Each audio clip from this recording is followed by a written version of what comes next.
سلام البنات، جيتكم بوصفة الخبز المنفوخ اللي جينا يتنفخ. الناس كامل يفركتوا عليها وحابينها. مع حشو مقرمش مليح. تبعوا معايا البنات الوصفة ومش راح تندموا.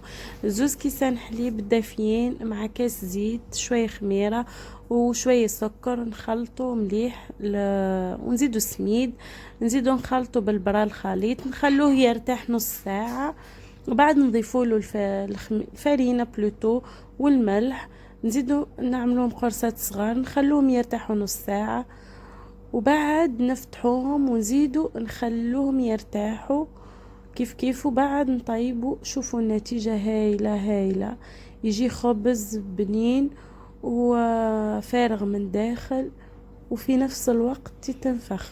بعد هنا تحضير هذيك الصلصة ولا الخليط اللي تدار فيه الدجاج ويجي مقرمش. تبعوا مليح المكونات، وبعد نغمسوا فيه الدجاج إلى تحبي تبيتيه ليلة بقبل الدجاج يجي روعة، وبعد نقلوا الدجاج يجي مقرمش وبنين يهبل. تبعوا معايا الوصفة البنات مليح وتبعوها بحذافيرها، تجيكم روعة. هنا اللي يحب يدير صالي للمناسبات ولا حاجة تقدري تديريه تقدميه كيما راكي تشوفي. شهية طيبة للجميع.